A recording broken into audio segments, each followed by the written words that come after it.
믿음과 행함을 분리할 수 없는 이유, 믿음과 행함을 분리할 수 없는 이유라는 제목으로 하나님 말씀 증거하도록 하겠습니다.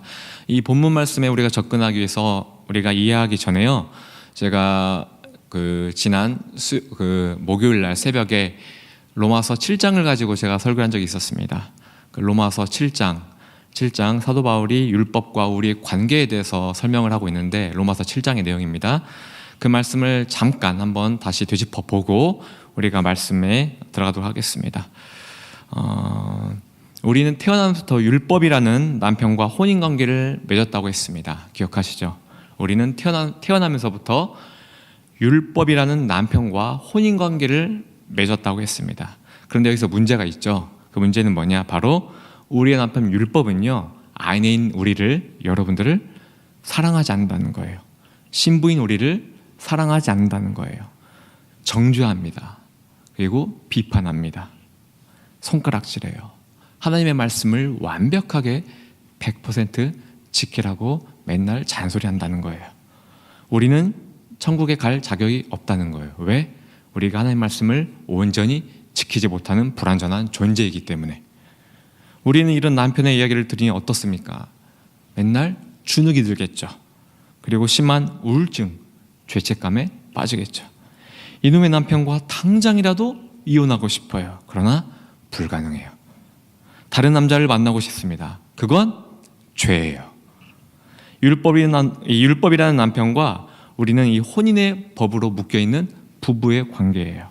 우리는 죽거나 사나 이 율법 남편의 법에 묶여 사는 그런 불쌍한 신세라는 겁니다. 그런 우리를 하나님께서 불쌍히 여기시고 사랑하셔서 은혜를 베푸십니다. 그것은 바로 하나님의 아들 예수님을 우리와 똑같은 인간의 모습으로 이 땅에 보내셨다는 거예요. 그리고 그 예수님께서 우리의 남편, 율법이 요구하는 모든 법들을 여러분과 저 대신에 다 지켜내셨다는 겁니다. 여기서요, 율법은요, 할 말이 없어요.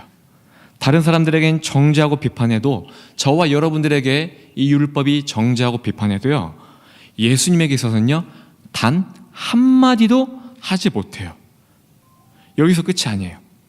우리가 지켜내지 못했던 이 죄값, 율법 남편이 넌 지옥이라는 형벌을 받게 될 거야 라고 했던 이 죄값을요, 받지 않아도 되는 이 예수님이 다 대신 받게 됩니다.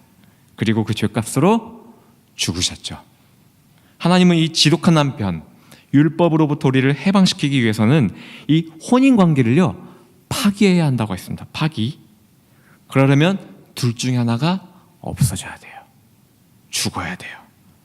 그런데 남편 율법은 죽을 수 있는 존재가 아니에요.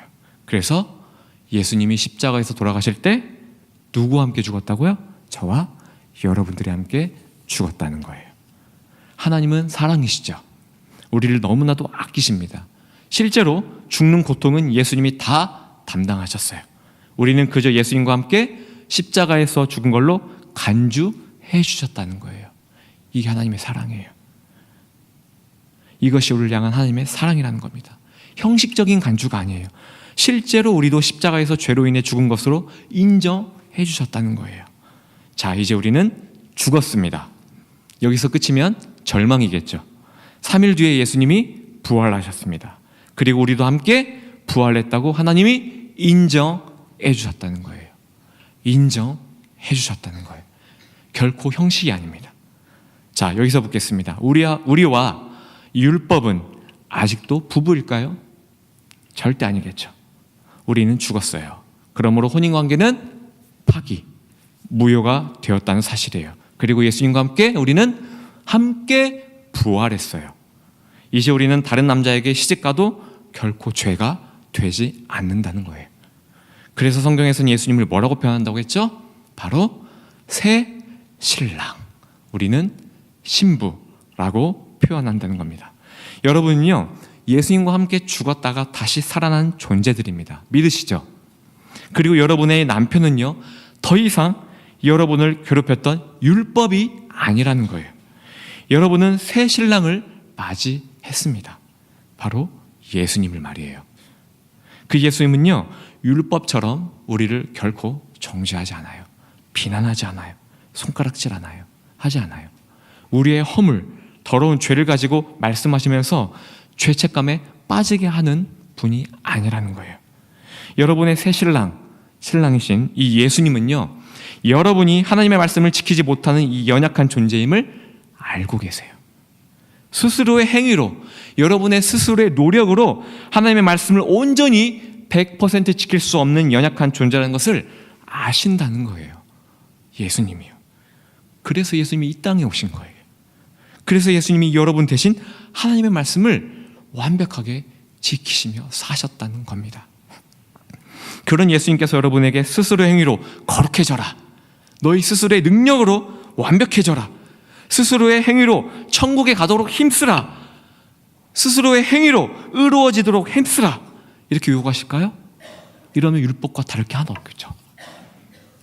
이제 예수님을 신랑으로 맞이한 우리는 어떻게 하면 될까요?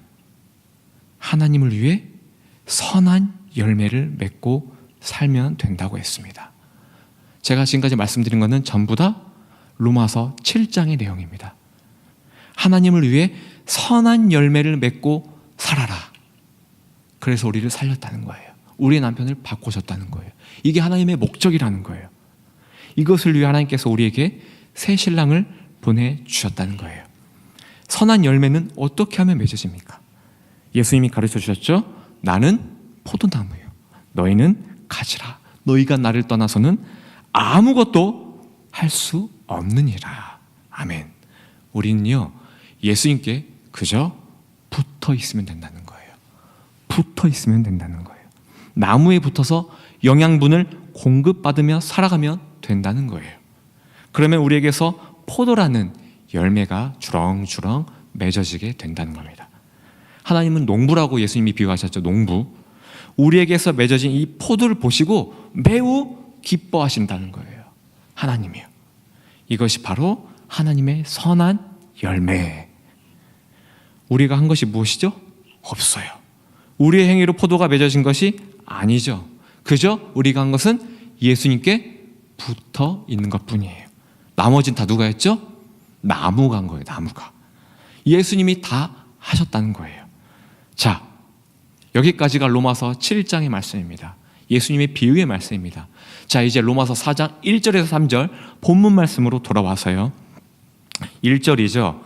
육신으로 우리 조상인 아브라함이 무엇을 얻었다 하리요? 아브라함 역시 우리와 똑같은 가지라는 거예요. 별반 차이 없다는 거예요. 도찐 개찐 가지라는 거예요. 만일 아브라함이 행위로 의롭다 하심을 받았으면 자랑할 것이 있으려니와 하나님 앞에서는 없느니라. 만약에 아브라함이 포도나무에서 떨어져 가지고요, 다른 방법으로 열매를 맺게 된다면 사람들은 인정해 줄 거예요. 하지만 하나님 앞에서는 무의미하다는 거예요. 포도나무 가지가요, 떨어져 다른 곳에서 기상천외한 방법으로 열매를 맺는다 한들 그것은 진정한 포도가 아니라는 거예요. 그것은 가짜라는 겁니다. 순종이 아니라는 거예요. 그런 것은요, 상품 가치가 없어요. 그렇기 때문에 농부신 하나님이 다 불로 태워버리신다는 거예요. 3절에서 정확히 말하죠. 성경이 무엇을 말하느냐? 하나님이 무엇을 말씀하시느냐? 무엇을 가장 중요시 여기느냐? 그것은 바로 3절에 아브라함이 하나님을 믿음에, 이게 핵심입니다. 하나님을 믿음에 그것이 아브라함에게 의로 여겨진 바 되었느니라. 아멘. 하나님이 아브라함과 처음으로 접촉하셨을 때 뭐라고 말씀하셨죠? 아브라함아, 너는 집을 떠나라.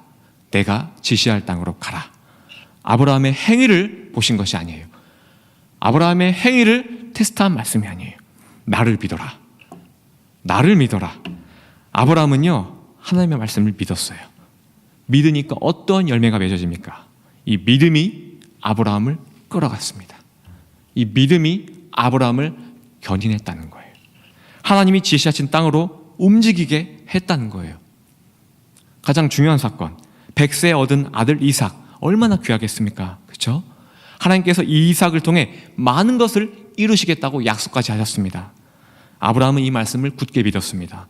그런데 하나님께서 반전을 일으키시죠. 아브라함아, 너가 가장 사랑하는 아들 이삭을 제물로 바쳐라. 여기서도 성도 여러분 마찬가지예요. 하나님은요, 이 아브라함의 행위를 테스트한 게 아니라는 거예요. 포도나무에서 떨어진 가지에게 너 스스로 한번 열매를 맺어봐라 라는 개념으로 시험하신 게 아니라는 거예요. 무엇을 말하든 나를 믿니? 말이 안 되는 상황이 와도 나를 믿니? 감당치 못할 시험이 와도 나를 믿니?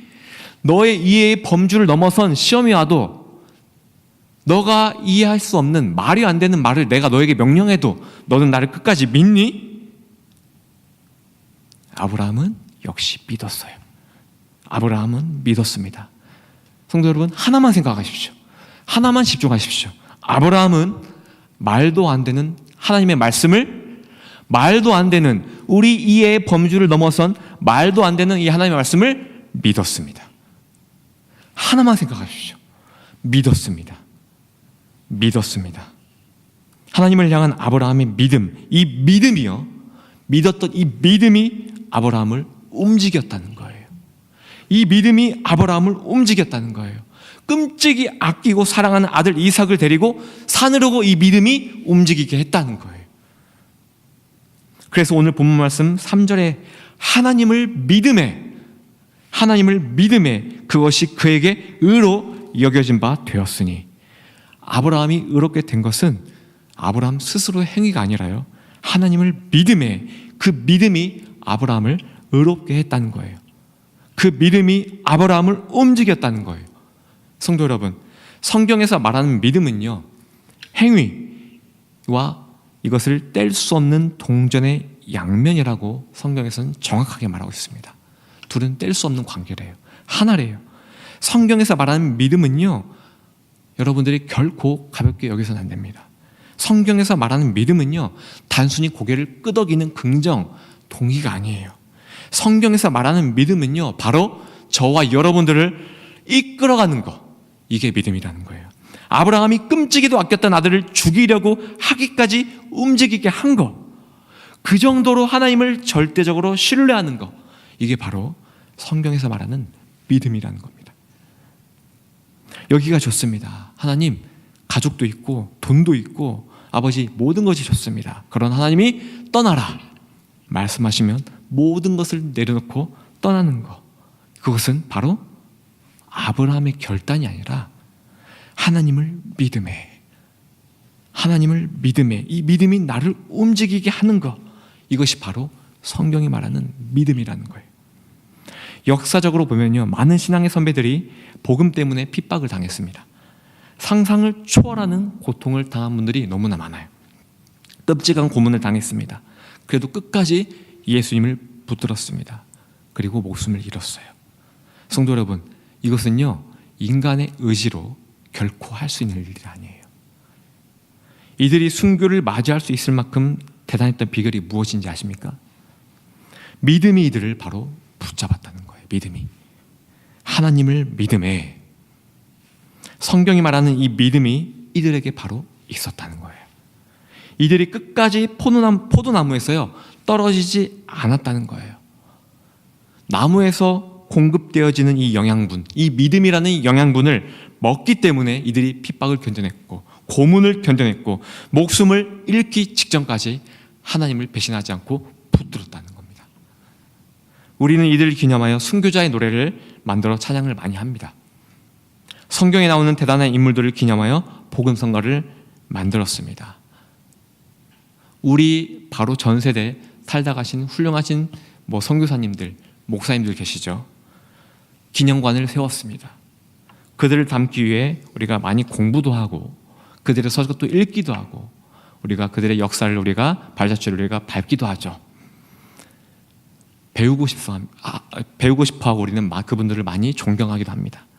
그리고 만약에 우리가 죽고 나서요, 훗날에 천국에 가서 우리가 그들을 언젠가는 만나게 되겠죠. 그리고 그들에게 우리가 이렇게 말을 할 겁니다. 존경합니다. 예를 들면 주기철 목사님, 손영원 목사님 매우 존경합니다. 존 칼빈, 많은 분들이 있겠죠. 매우 매우 존경합니다. 제가 지상에 있었을 때요, 정말 당신의 노래, 당신의 역사를 많이 봐왔습니다. 당신의 노래를 많이 불러왔습니다. 그리고 살아생전에 제가 목사님 설교를 통해서 당신의 이야기를 너무나 많이 들어왔습니다. 정말 대단하십니다 라고 만약에 말을 할 거예요. 그러나요, 그들은 이 말을 듣고 100이면 100 전부 다 인상을 찌푸릴 거예요. 그리고 이렇게 말할 겁니다. 그렇게 말씀하지 마십시오. 나는 한 게 없습니다. 내가 한 거라고는 하나님을 믿는 믿음 하나뿐이었습니다. 나를 영광되게 한 것은 오직 하나님의 은혜입니다. 예수님의 은혜입니다. 장담컨대 천국에서 이렇게 고백하지 않을 사람 단 한 사람도 없을 거예요. 모두가 이렇게 고백할 거예요. 왜요? 오늘 말씀에 나와 있잖아요. 3절에 정확하게 나와 있잖아요. 하나님을 믿음에 그것이 그에게 의로 여겨진 바 되었느니라. 성도 여러분, 천국은 누가 가는 곳입니까?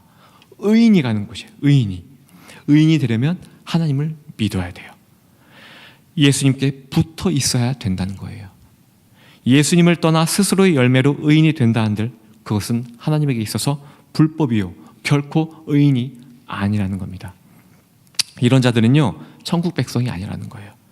여러분의 입술에서 이러한 고백들이 터져나오기를 예수님의 이름으로 축원합니다. 저는 20대 중반에 의사도 고치지 못하는 그런 질병에 한번 걸린 적이 있었어요. 한 25세, 26세 정도 된 것 같았어요. 저의 그 질병을 담당했던 의사는요, 제법 그 분야에서는 꽤나 명성이 높은 의사였습니다. 그런 의사에게서 더 이상 병이 악화되지 않는 약만 처방받게 되었을 때 이 병은 고칠 수 없습니다. 하지만 여기서 더 이상 진전되지 않게끔 처방만 내려주겠습니다라는 저는 그런 진단을 받았을 때요, 눈앞이 깜깜했어요. 충분히 젊은 나이잖아요. 25, 6이면요. 객기도 부려볼 수 있습니다. 그리고 신앙생활함에 있어서 이탈도 해보고 싶었겠죠. 그리고 하나님께 왜 나에게 이런 시련을 줍니까? 라고 대들 수도 충분히 있는 그런 혈기 있는 시기였어요. 하지만 지금 이 상황을 해결해 줄 수 있는 것은요, 하나님뿐이라는 것을 저는 알았어요. 그때 당시에 간절히 매달렸습니다. 하나님만 믿었어요. 그 결과 명성 있는 의사도 고치지 못했던 질병을요, 하나님께서 완벽하게 고쳐주셨습니다. 그때 당시 많은 성도님들이 저희 이런 과정을 지켜봤습니다. 성도님들이 와서 저에게 이렇게 이야기를 했어요. 이러한 고침을 받기 위해 얼마나 많은 눈물을 쏟아내며 기도했니, 완성아. 얼마나 금식 기도를 많이 했겠니. 저번에 보니까 청년부실에서 성경 말씀을 읽던데 혹시 66권을 다 통독한 거 아니니? 성도들은요, 마치 제가 스스로 무언가를요, 하나님 앞에서 의로운 행위를 보였으니까 하나님께서 나에게 기적적인 은혜를 주신 거야, 전부 다 이렇게 저를 봤다는 거예요. 이런 시야를 저를 바라봤다는 거예요. 저는 이 자리를 빌어 다시 한번 고백합니다. 제가 한 것은 아무것도 없습니다. 스스로 남들과 제가 이 질병에서 고침받기 위해서요, 스스로의 노력으로, 스스로의 행위로 내가 다른 남들과 차별된 거룩한 행위를 보인 적 단 한 번도 없습니다. 단 한 번도 없습니다. 저는 이 지옥 같은 이 상황 속에서 단지 그냥 하나님만 믿었어요. 하나님만 믿었습니다. 그냥 하나님만 믿었어요. 이것뿐이에요. 이것뿐입니다. 성도 여러분, 하나님이 하셨습니다. 저는 이 하나님을 믿었어요. 하나님을 바라본 믿음, 이 믿음이 역사한 거라는 겁니다. 나의 행위를 보시고 결코 역사한 것이 아니라는 거예요. 그래서 저는 자랑할 곳이 없어요. 사랑하는 성도 여러분, 이러한 간증들은요, 얼마든지 넘쳐납니다. 이보다 더 대단한 간증들도 우리 주변에는 깔려 있어요. 여기서 주의할 것은요, 많은 열매를 맺은 이 가지를, 많은 열매를 맺게 한 이 가지에 주렁주렁 달려있는 이 포도, 그 위에 있는 가지, 우리, 여러분, 주변 사람, 이 가지를 주목하지 말라는 거예요. 왜? 가지가 한 게 아니잖아요. 누가 한 거죠? 많은 열매를 맺도록, 기적을 맺도록 영양분을 공급해준 나무, 예수님을 우리는 주목할 수 있어야 한다는 겁니다. 믿음의 주요, 모든 것을 온전하게 하시는 예수님을 바라봐라. 아멘. 성도 여러분, 예수님을 바라보십시오. 예수님을 믿으십시오. 그저 그냥 동의하는, 끄덕이는 정도에 저급한 믿음이 아닌 믿음이 여러분을 움직이게 하는 절대 신뢰, 믿음이 여러분을 끌어가는 절대적인 신뢰, 이 믿음을 갖기를 바랍니다. 말씀을 마치겠습니다. 정리하겠습니다. 우리는 율법이라는 전 남편에게서 구박만 당해온 존재이죠. 그런 우리에게 하나님은 남편을 바꿔주셨어요. 예수님으로 말입니다. 우리의 새 신랑이신 예수님은 나무예요. 우리는 가지입니다. 더 이상 우리는요, 가지로서 스스로 무언가를 하지 않아도 된다는 거예요. 무언가를 했을 때 거기서 오는 실패, 좌절감, 낙심, 이러한 것을요, 이제 우리는 더 이상 겪지 않아도 된다는 거예요. 원래 우리는 그런 존재라는 거예요. 그런 우리에게 기적이 나타났습니다. 여러분의 신랑이신 예수님께 붙어 있으라는 거예요. 예수님이 믿음이라는 영양분을 여러분에게 공급해 주신다는 거예요. 이게 기적입니다. 여러분 주변에서 일어나는 고난, 우리의 상상을 초월하는, 우리의 이해의 범주를 넘어선 시험, 하나님을 믿음에 예수님께 붙어 있음에 이 믿음이 여러분 주변에서 일어나는 모든 고난들을 뚫고 가게 할 것입니다. 이해의 범주를 넘어선 시험을 뚫고 가게 할 것입니다. 때로는 이 믿음이요, 여러분에게 기적을 체험케도 할 거예요. 많은 사람들 앞에서 하나님을 영광되게 하는 그런 간증자로 사용하기도 할 거예요. 명심하십시오. 이 믿음은요, 예수님에게서 공급되어진다는 거예요. 많은 사람들에게 예수님을 영광되게 하시고 또 예수님을 바라보게 하시는 여러분들이 되시기를 바랍니다. 이 믿음을 공급받아 의인의 열매를 맺고 살아가는 성도님들 되시기를 예수님의 이름으로 축원합니다. 우리 말씀에 연관된 찬양 543장 우리 찬양하고 이 말씀 가지고 기도하도록 하겠습니다. 543장